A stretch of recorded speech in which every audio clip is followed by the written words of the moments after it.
So Lord Krishna says, when I created mankind, I also created sacrifice. Sacrifice doesn't mean what we traditionally think it means. If we look actually at the root words, we'll see the true meaning of the word. Sacre, fiche. Sacre is sacred, Greek. Fiche is to make, also from Greek. So sacrifice or sacrifice means to make sacred.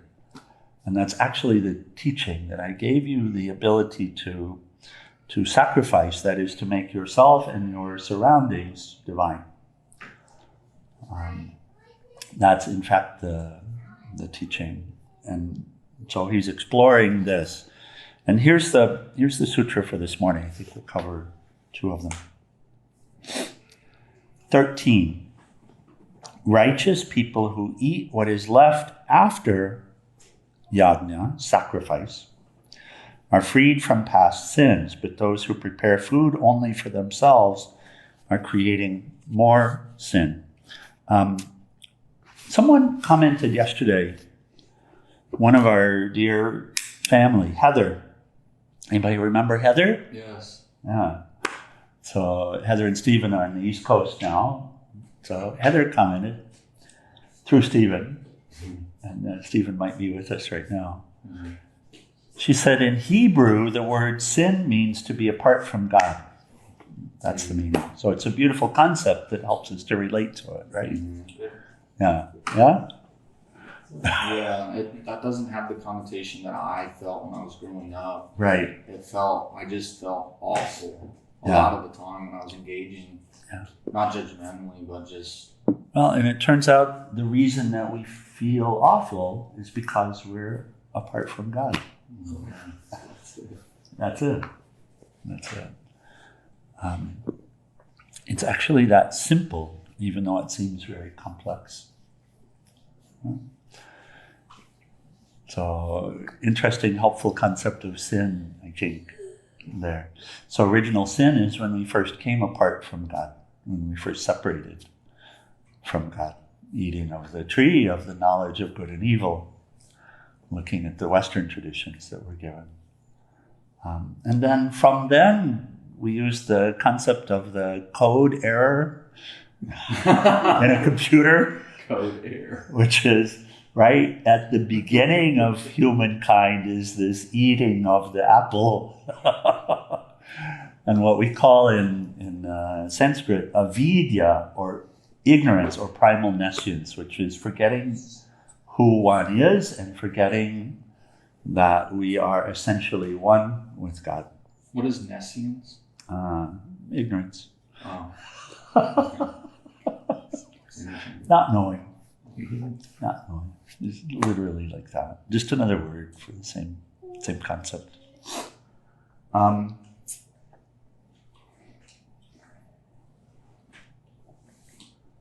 And in that state of not knowing, with that original sin, as it were, that original coming apart from or away from truth or God, which we can only do in our imagination, by the way. We can't actually be apart because where is God right now? Right. But we can imagine ourselves to be apart. And then we can live as if we are apart, which is a state of suffering. So that is a state of suffering. And here we'll read Swami Venkatesh commentary. Again, the sutra is, the righteous who eat the remnants of the sacrifice are freed from all sins. What's a remnant? Just so we know. Leftovers. The leftovers, what's left. Okay. And the sacrifice doesn't mean lamb or something like that. Here, it's a simple concept. We're talking about food, serving food, which we call prasadam, which treats food as a sacred offering, because it's something that we put together. We don't make it, but we assemble the ingredients in a pleasing way. The nature is making the ingredients, yes. So, but we assemble the ingredients in a pleasing way, and then who do we offer it to? Well, if I eat it first, then I'm just feeding that sin. If I eat it first, I miss this glorious opportunity to offer it to God. And where is God again? Everywhere. So, but if I take it first, that I'm taking it because it's a self-centered activity. There's a self-centered motivation. I need to eat. And if I don't eat, and if I give it to someone else first, I might not get what I want. I might not get what I need.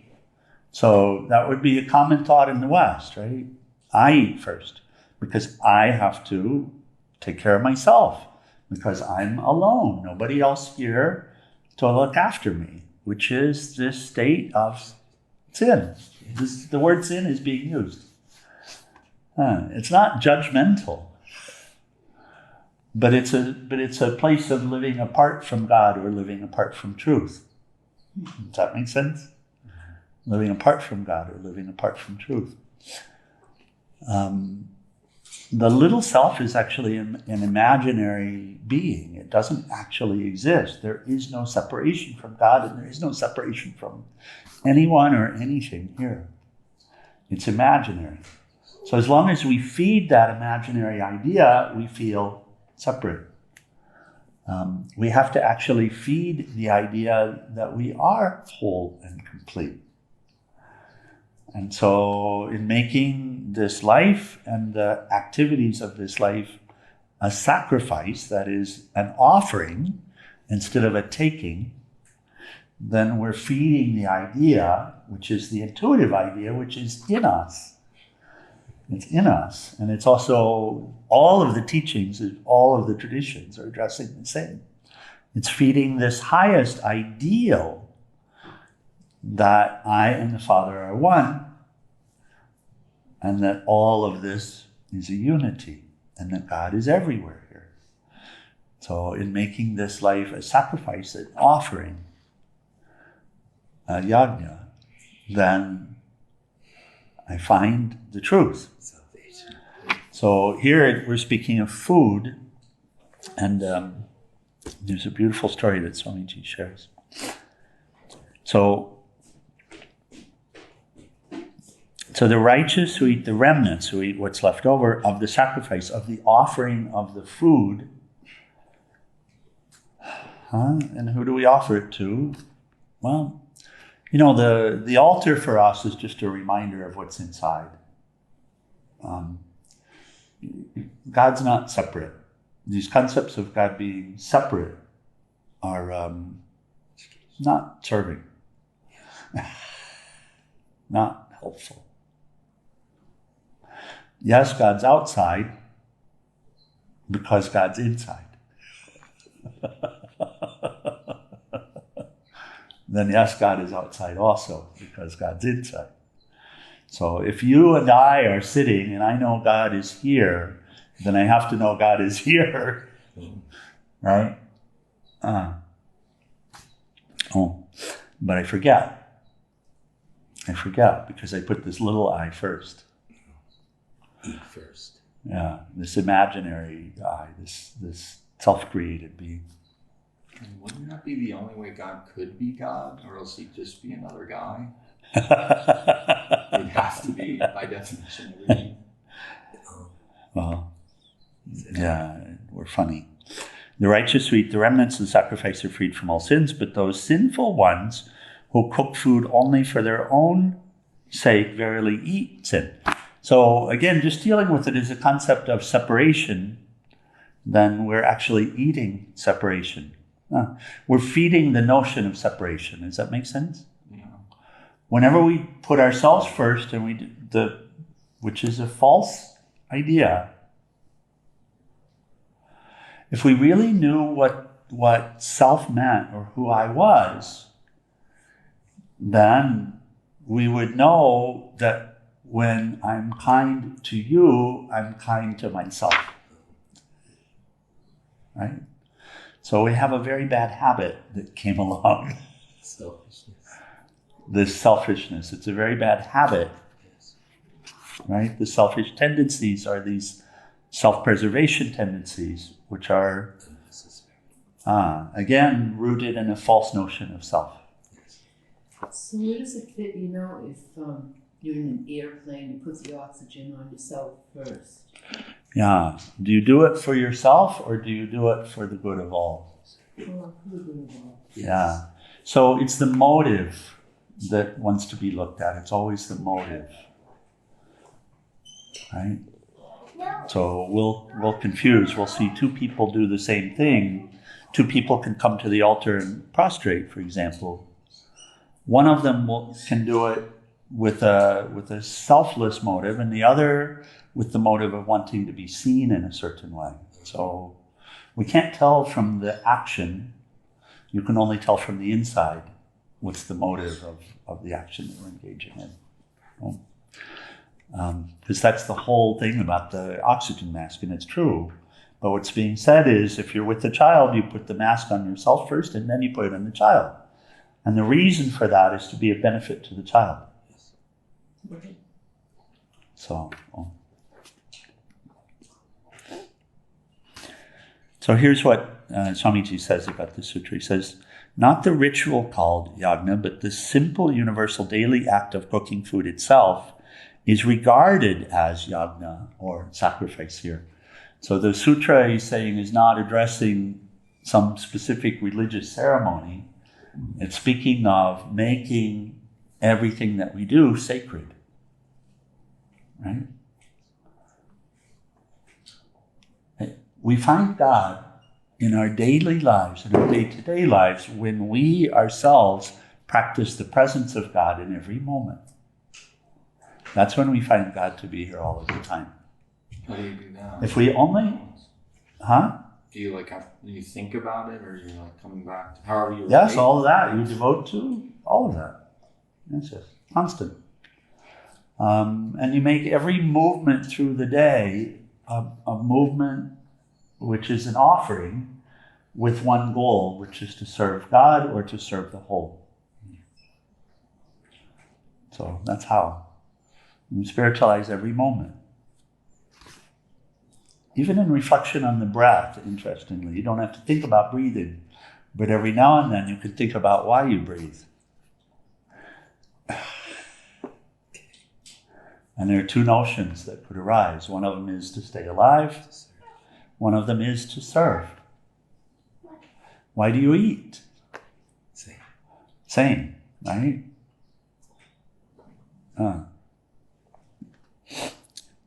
So he's saying that the meal service, regular meal service every day, can be a sacrifice. And wants to be. The simple universal daily act of cooking food itself is regarded as yajna, or sacrifice here. It is symbolic and illustrative, but not descriptive and exhaustive. Even so, all of our actions should be acts of self-sacrificing, selfless service, always for others, never for ourselves. We are the other of others. And we can address it in so many different ways, and it's counter-cultural. The Western culture in particular is built on self-serving, little s, self-serving. So Indian culture is built the opposite way, actually. So, and we have in the world, when we look at the different cultures, a whole variety in between. So, but in the Indian culture, when Mataji cooks, she's always the last one to eat. And she has only one reason to cook. Why do you cook, Mataji? For everybody to enjoy and eat. Oh, that's it. So, and how does Krishna come in there? Krishna is in everybody. Krishna is in everybody. So she'll always eat last. That's a cultural thing. So Western culture is different. When the yogis first came to the West, it was very interesting because really this is the teaching of yoga. But the Westerners, we all said, oh, it's on the mat, it's exercise.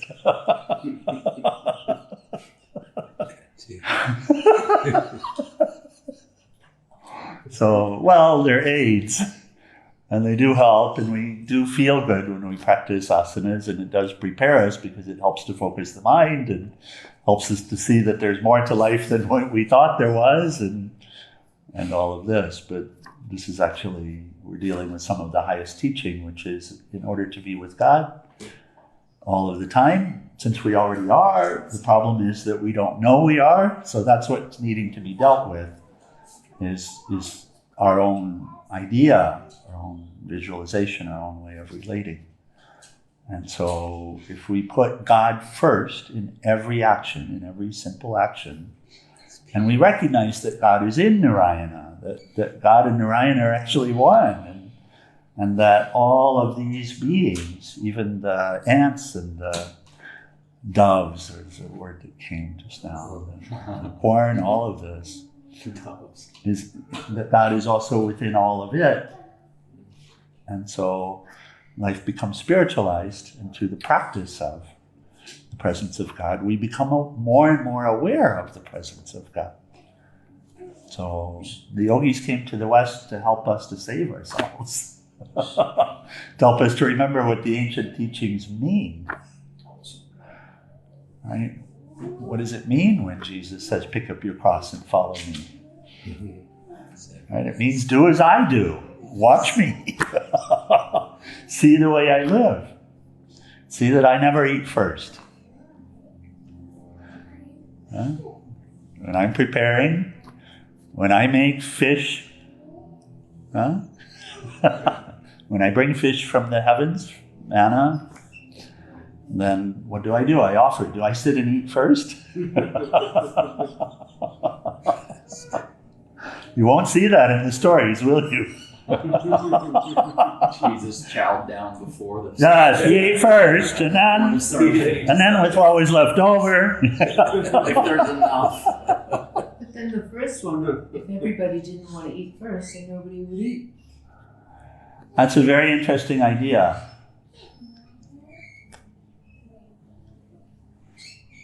I think we're saying the main point is the one who prepares doesn't eat first, because he's the one making the offering. Yeah, that's what we're saying.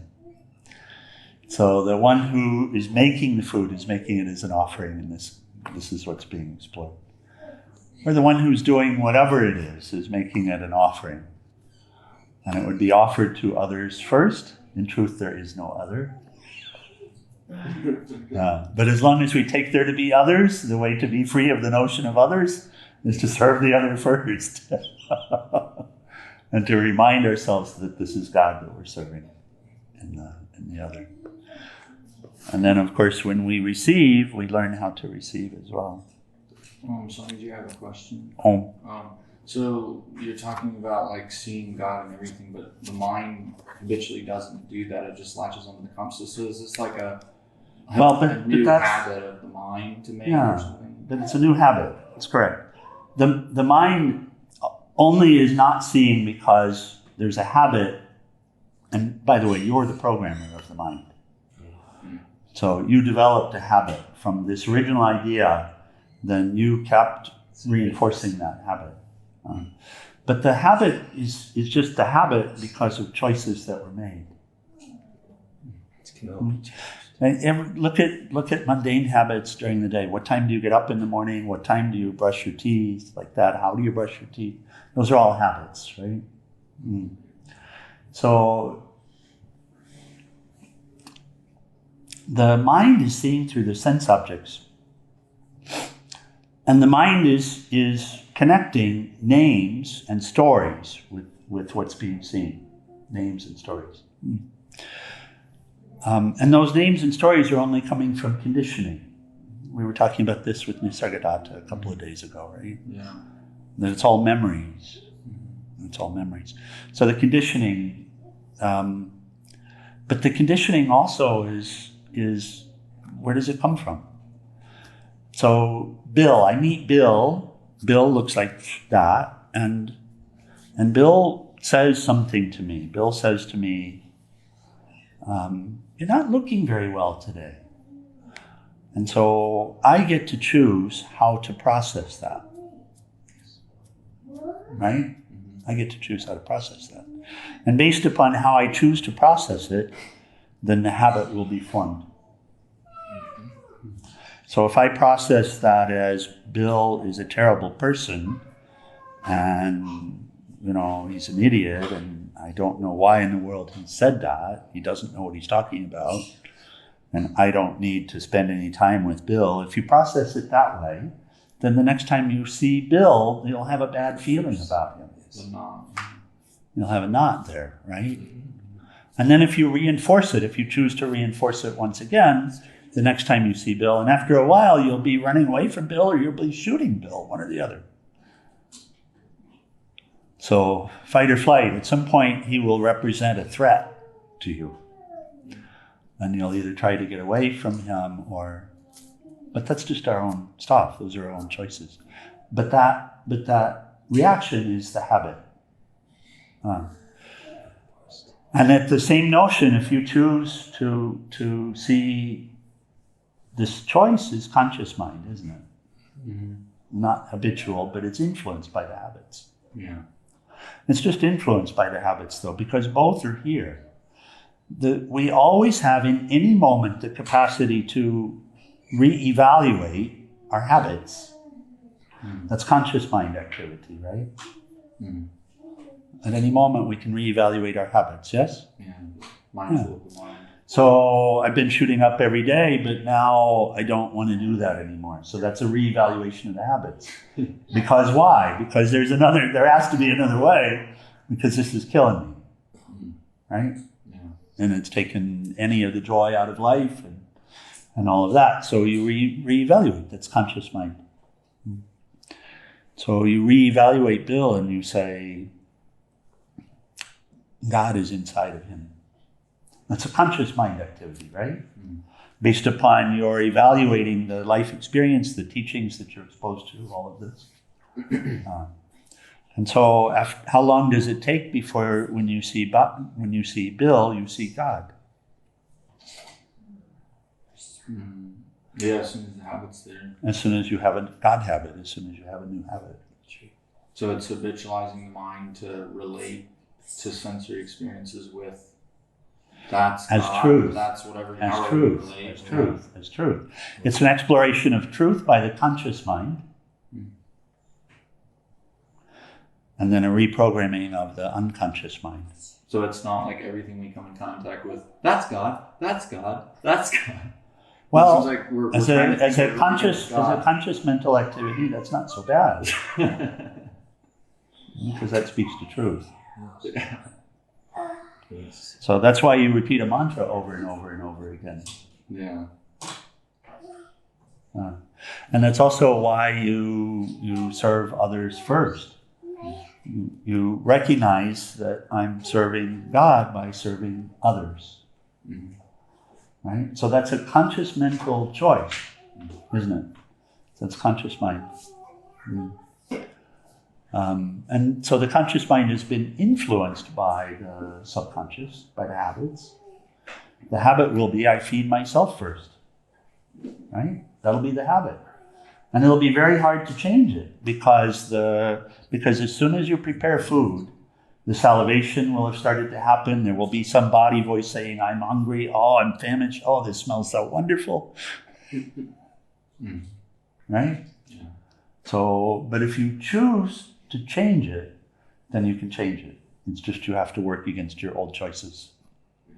Because it seems like happiness is in the former versus this new unknown of serving others. I don't know if happiness. To whom does it seem that? It just seems that to an idea. Right. You're evaluating everything relative to an idea. And the idea is a mistake.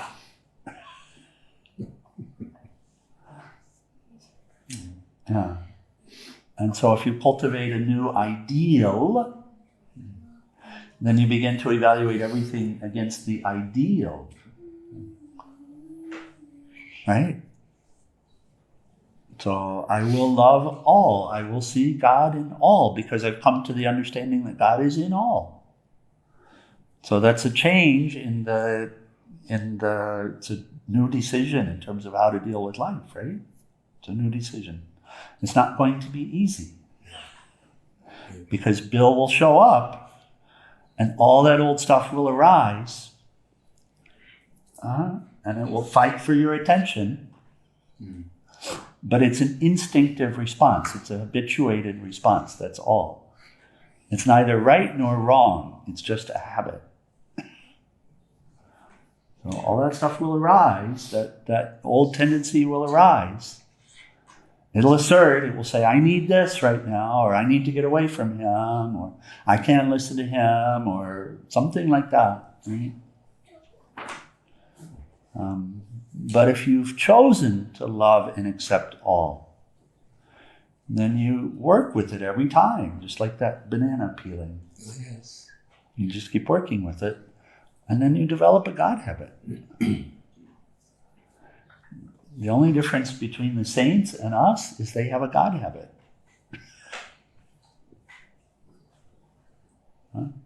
They've come to see that ever-present reality, that omnipresent truth, that Satchidananda, in every moment of their life. Eyes closed or eyes open. And so, and in doing so, everything's come into alignment. Everything's flowing once again. It's like naturally repaired. It's been repaired. Yes. It's been healed. That's the healing. That's the great healing. Because everything's come back into alignment because God is all that was here to begin with. And now we've come back into alignment, right? And now who does the mind work for? My boss is the Lord. And I'm so happy not to be in charge.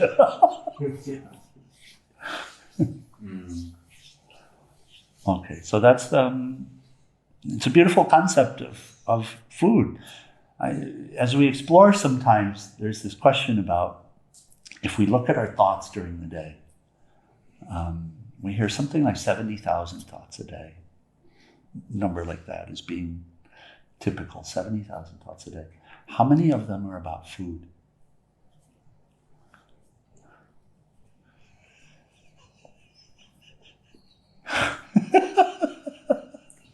In the mundane life, normal mundane life, what we call normal life, real world, half? Either growing food, cooking, cleaning up after, or what am I going to eat today? And then having to deal with going through the day and smelling and seeing. Half? I think Swami Shivananda says more than half. More than half. Like More than half. Between 60 So this is why, 70%, so sorry? 70%. 70%, like that, yeah. 70% is what we hear. 70%. It's what we've been living with. So food or substance, physical substance. It can be food, drink, whatever, but 70%. Yeah. Can you see that? Yes. Yeah.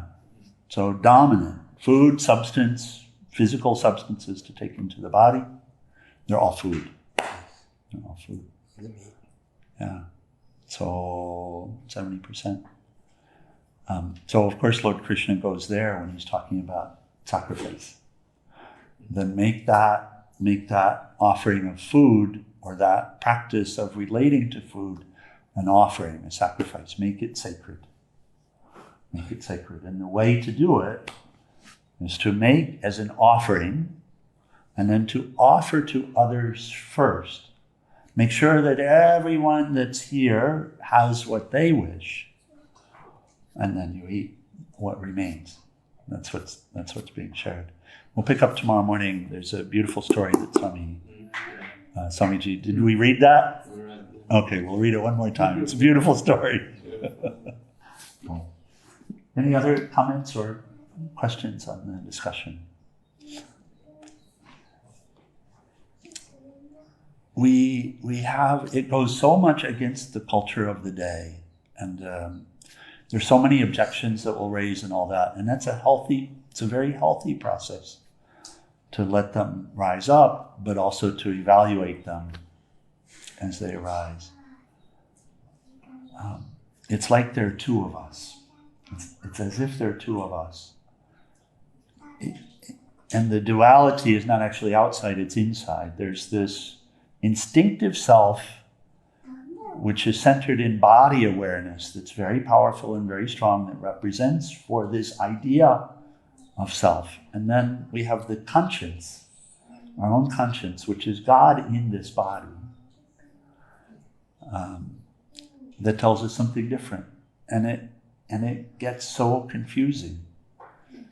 Simple things like you see a piece of trash on the ground, and you have an urge to pick it up, and then an idea, a thought about why you shouldn't do it. It's somebody else's job.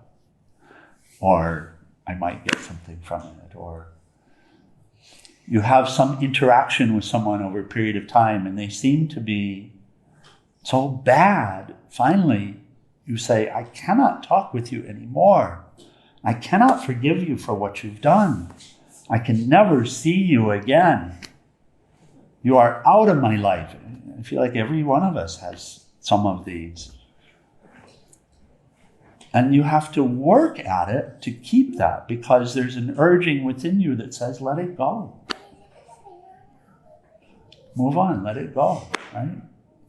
So that's that conscience asserting. And then the little self, so he's apparent too. What the teachings are sharing with us, really all of them, and certainly Bhagavad Gita, is that it's just an apparent two. There aren't really two. And that the process we're involved in is a process of integration. We could say coming back to God, or bringing that self-centered nature into the light and participating in the transformation of it. Sacrifice. Making the mundane holy, making the mundane sacred. Yeah, Steve. So original sin, basically it can be looked at as selfishness. Yeah, I mean, that's the coming away from God and putting one's imaginary self first are the same. So the way that we would come apart from God, since God is omnipresent, is by putting something imaginary. Indeed. And it would have to be imaginary because all there is God. Mm-hmm. It would have to be imaginary, something imaginary that we would put first, ahead. And this little self is imaginary. So, original sin. Anatman. Anatman, the not self. Well, very well documented. It's so well documented. And we're so persistent in holding on to false notions.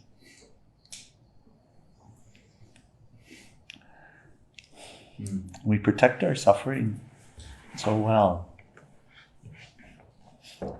Especially in this time, my God. My God.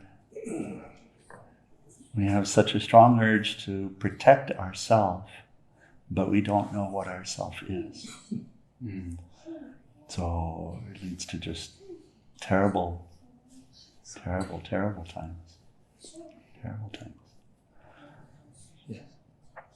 But the terrible times also help us to see what we're really dealing with. So, Swami, this reminds me of the Buddha's 2 heaps.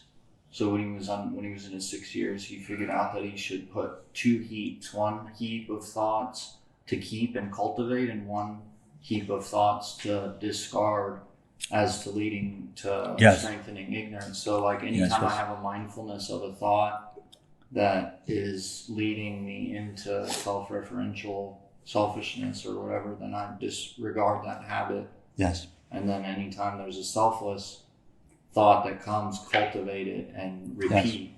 Yes. That's exactly the teaching of thought power, Yeah.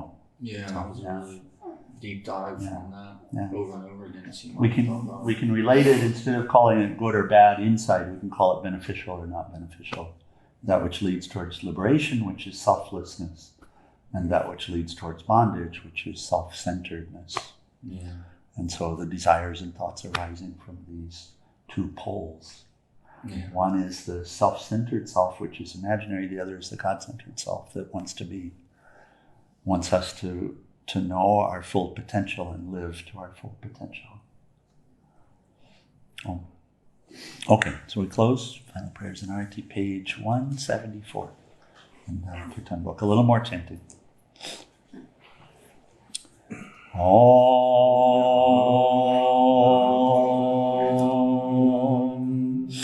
Om Om Trayambakam Yajamahe Sugandhim Pushtivardhanam Orvai Rukameva Bandhanan Mritor Mukshiyamam Mritata Om Trayambakam Yajamahe Sugandhim Pushtivardhanam Orvai Rukameva Bandhanan Mritor Mukshiyamam Mritata Om Trayambakam Yajamahe Sugandhim Pushtivardhanam Orvai Rukameva Bandhanan Mritor Mukshiyamam Mritata Om Shanti Shanti Shanti. Adorable Lord of mercy and love, let us abide in Thee forever and ever. On below Sakura Shivananda Maharaj Ki. Salutations to all of the saints and sages of all traditions. Okay, and let's rise for Arati. Full Arati, please.